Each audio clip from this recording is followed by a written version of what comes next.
Syekh Abdul Latif sendiri, sepanjang usianya dia selalu membawa 2 buku, Al-Quran dan Masnavi.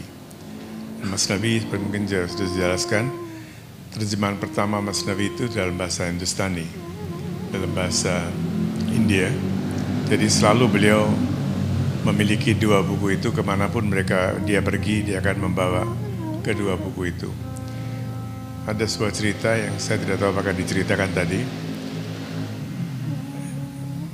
Para sufi ini nyentrik ya, mereka pada suatu ketika bersama para murid, dia sedang jalan dan melihat seorang wanita cantik.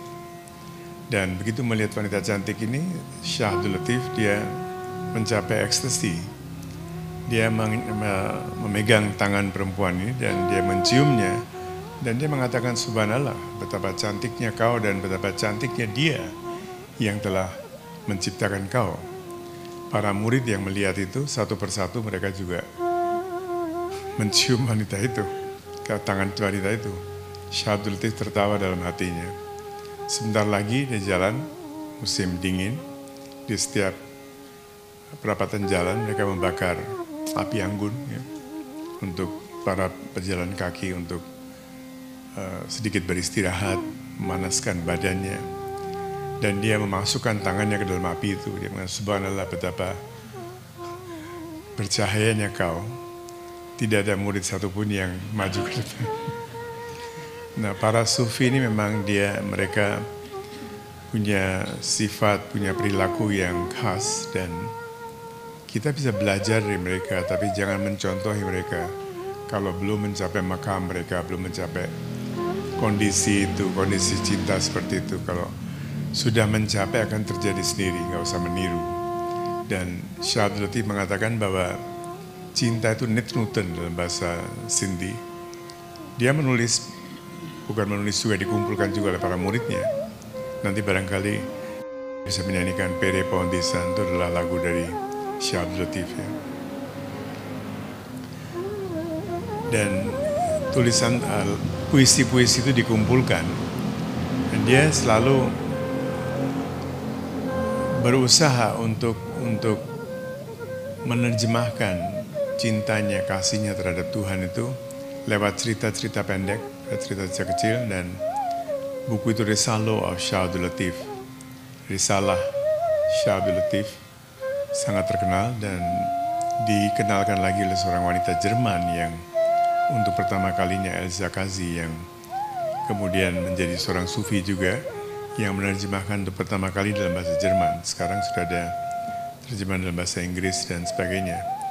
Tapi Syekh Abdul Latif adalah seorang pecinta yang berada pada tingkat makam yang berbeda sekali. Sangat berbeda. Setiap sufi ada ciri khasnya. Kalau kita ambil Rumi, kalau kita mengambil sufi besar seperti Ibn Arabi yang juga adalah sufi, walaupun banyak yang tidak mengira dia sufi. Setiap sufi memiliki ciri khas sendiri. Kita tidak bisa meniru mereka, tapi kita bisa menjadikan mereka sebagai inspirasi untuk berjalan. Dan penemuan kita, penemuan Rumi, penemuan para sufi seperti Rabiah, minggu lalu kita sedang bahas tentang Rabiah, beda-beda. Karena cinta itu ekspresinya beda-beda. Kita tidak bisa pukul ratakan bahwa cinta itu harus begini, harus begitu, harus tidak bisa. All expressions are different. Kita harus memahami hal ini untuk sebagai pejalan, sebagai seekers. Dalam bahasa Sindhi, shishya berarti yang telah menundukkan kepalanya, siswa menundukkan kepalanya. Berasal dari bahasa Persia kuno, murid, yang punya murad, keinginan satu-satunya, keinginan tunggalnya. Muradnya adalah untuk mencapai tingkat cinta yang tertinggi itu. Jadi seorang murid itu bukan cuma murid sekolah ya. Saya kira itu penggunaan kata yang terlalu merendahkan istilah murid itu sendiri. Murid berarti yang muradnya, keinginannya hanya satu, untuk kembali kepada yang dikasihinya. Itulah istilah murad, murid dalam bahasa Persia kuno. Dan kudi. Khud adalah aku, khuda adalah Tuhan. So, Tuhan dan aku itu tidak berbeda bagi para sufi yang menulis dalam bahasa Persia seperti Rumi, juga Syah Abdul Latif sebagian tulisannya dalam bahasa Persia. Antara Khud self dan Khuda, the great self, tidak ada perbedaan zat. Perbedaannya adalah pada kekuatannya, seperti perbedaan antara matahari dan sinar matahari yang menerangi pekarangan kita. Walaupun ada dua kata, bahkan tiga, ada matahari, ada sinar matahari, ada cahaya matahari. Tiga-tiganya tidak terpisahkan, tidak bisa dipisahkan. Tentu ini sulit bagi kita untuk memahami, tapi bagi para sufi yang telah mencapai tingkat itu, mereka bisa melihat bahwa antara Khud dan Khuda sebetulnya zatnya sama, tidak ada perbedaan. It's just the kekuatannya. Ada yang 5 watt, ada yang 10 watt, ada yang 15 watt. Tergantung pada wattnya, tergantung pada kekuatannya. Tapi zat kita, nah ini adalah pemikiran dari Syah Abdul Latif dan pemikiran dari para sufi di Sindh yang sangat terpengaruh oleh para sufi dari Persia kuno. I bow to you, beloved. I implore you, I beseech you, wherever you are, please come back. Stay one more night in Bambur. If only I could find those camels belonging to Chamari, I would hold on to the reins and implore you, beseech you, to spend the night in Bambur. I am calling his name from the mountain tops. Oh sister, oh mother, oh brother, if only I could see him, my beloved, I would implore him, beseech him, to spend the night in Bambur. Pere pavandisan Allah chavandisan Pavandisan Allah chavandisan Pere pavandisan Allah chavandisan Pere pavandisan Allah chavandisan रही बन रात भंबोर में अल्लाह रही बन रात भंबोर में अल्लाह रही बन रात भंबोर में मेरे पावन दिसान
रही बन रात भंगोर में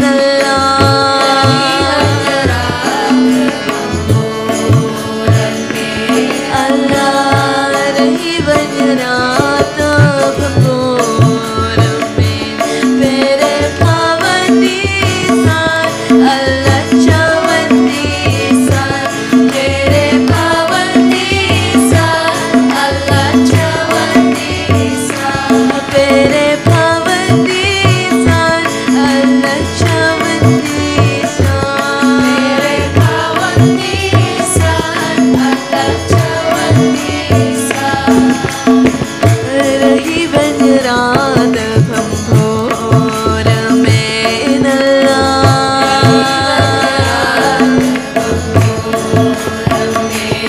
अल्लाह रही बन रात भंगोर में मेरे पावनी सान अल्लाह चवंदी सान मेरे पावनी सान अल्लाह चवंदी सान मेरे पावनी सान अल्लाह चवंदी सान मेरे पावनी सान अल्लाह चवंदी सान